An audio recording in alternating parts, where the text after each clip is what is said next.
Chapter 19. We stay in the shadows of the forest until we reach a path that winds up into the mountains. We climb higher and higher until there isn't a bird or blade of grass in sight, just stones and rocks and volcanic dust that gets into my eyes and throat.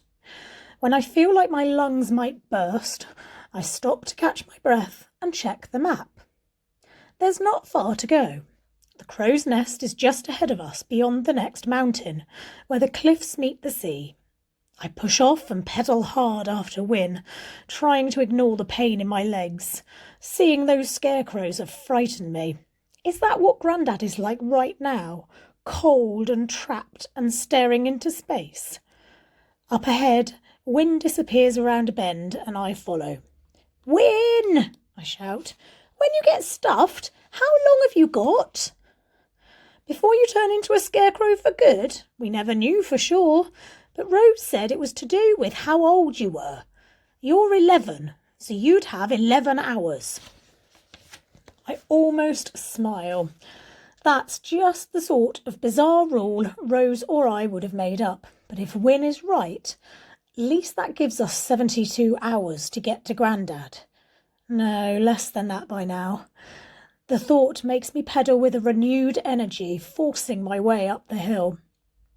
When my heart is racing and I don't think I can go any further, the path levels out and we start to go downhill.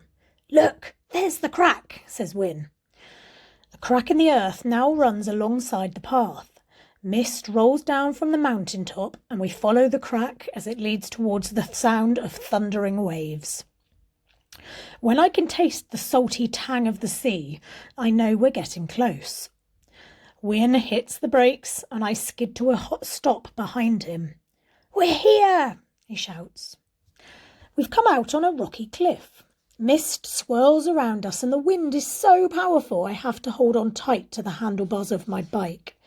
The bottomless ocean lies in front of us, its waves pounding at the base of the cliff. The mist thins and, far across the sea, I see a monstrous shape rising out of the water. "The crow's nest," I whisper. Win puts a hand on my shoulder. "We're nearly there, mate." Crokey's castle clings to a rock and looks impossibly tall. It has 4 towers that twist like blackened branches towards the sky, and each tower is topped by a jumble of twigs that look like giant rooks' nests. Round windows puncture the walls, light flickering behind them. Even though the sea separates us, I still feel like the windows are blinking eyes, watching me. I swallow. It's a bit bigger than I remember. Suddenly, more than anything, I wish that Rose was standing next to me. I could do with some of her fearlessness right now. "So, where's this magic road?" Win sits down and points at the sea. "Keep watching and you'll see it. It's magic, remember?" I sit next to him. "Yeah, you keep saying magic," Win whispers, "like me." Then he points his wand, cries, "Plump bubble," and a small balloon appears in the air. It deflates with a sad squeal, disappearing over the edge of the cliff. He turns to me with an awestruck look. "I've never magicked up a balloon before." "I liked it," I say. Then we go back to staring at the sea. The bottomless ocean is wild here. Waves smash against each other and the wind flies over the surface of the sea with a mournful wail. I can see the jagged mountain peaks of the end far away in the distance. Sitting here with Win, I feel like I'm at the very edge of the world. No, I feel like I'm at the very edge of something far stranger than the world. This is a good feeling because it makes me think that anything could happen now. A magic road could even appear that would lead us all the way to the crow's nest. Only it doesn't appear. And after half an hour, all that's happened is Win's done some more rubbish magic and I've got an achy bum. It's just waves, Win, I say. Loads and loads of waves. Look! He scrambles forward and points. There it is, the magic road. All I can see is the sea, same as before. But then a wave sucks back and I spot something just under the surface. It's a flat rock covered in seaweed. And then I see another and another until the waves roll over them and they disappear. They'll come back, says Win. He's right. Slowly the tide goes out, making the sea level drop until a whole line of rocks is revealed. The rocks stretch all the way to the crow's nest. I found it the day after the ground cracked open, says Win. This is where the crack runs out across the sea, and somehow it pushed the land up, although you can only see it at low tide. He nudges me and grins. If we follow it, we can stroll up to the crow's nest and walk right in. I look at the chain of rocks. They do lead to the crow's nest, but it's not like any road I've ever seen. A road is smooth and covered in tarmac, and you can travel along it safely. But these rocks have great big gaps between them, like giant stepping stones. And in some places the road is just a pile of boulders covered in seaweed. I squint into the distance. You really think we can go along there and get to the crow's nest? Win nods confidently. I know we can. I've done it. Really? You climbed over all those rocks, jumped over the gaps, and got to the castle before the tide came in? Well, not all the way, Win admits, but close. It was getting dark and I was hungry and I saw this massive octopus. He shivers. It really freaked me out, but I'm sure I could have done if I wanted to. I lean forward. The road starts about halfway down the cliff. How did you even get onto the first rock? Win's eyes light up. That's the best bit. To get to the magic road, we have to go down the magic tunnel. Of course we do.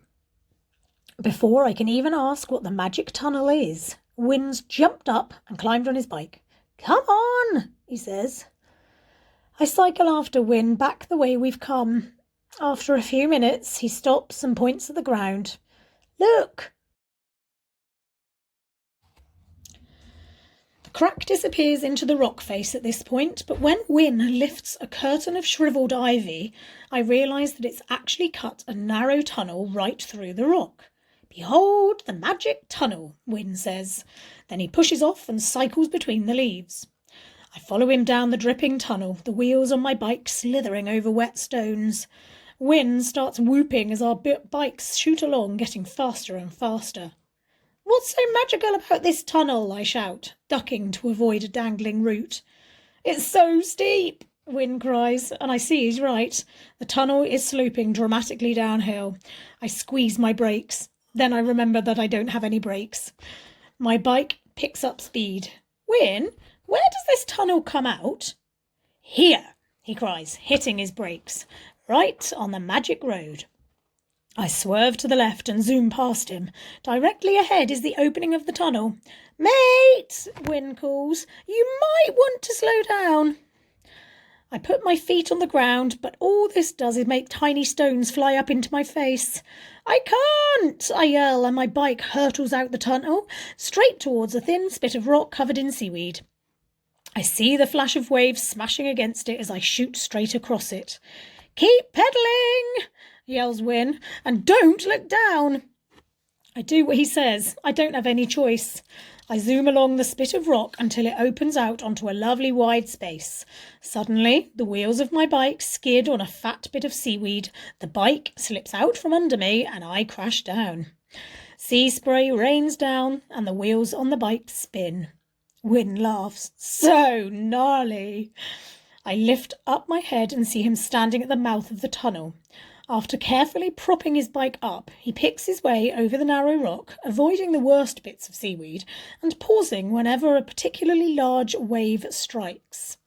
He helps me to my feet. That was the most awesome thing I've ever seen in my life. I was tempted to try it myself, but, you didn't want to die? I pull seaweed out of my hair and shuffle towards the middle of the rock where it feels a bit safer. Yeah, something like that. So what now? I look along the line of rocks that leads to the crow's nest. From down here, the castle manages to appear both enormous and unnervingly far away. Mist drifts across the sea and starts to roll over the magic road. We start jumping, says Win. It's fun. He walks to the edge of the rock we're standing on and takes a great big leap, landing on the next one. I go to follow him, but when I get to the edge, I stop. The rock I'm standing on is big and flat. It feels safe, but the next rock is about 1 metre away and it's small and curved. Win made it look easy, just jumping across like that, but now my toes are hovering on the edge. I'm not sure if I can make it. And then when the waves pull back, I see the drop. Win shouts back, "Do you want to see your granddad, Arthur?" And then he's off, leaping from one rock to the next. So I focus on Grandad, trapped somewhere inside that castle, arms outstretched, cold and alone, and I jump across the gap. I land clumsily, my knees slamming down and my hands scraping across barnacles. Then I get to my feet. One down, only another 50 or so to go. "I'm coming," I shout.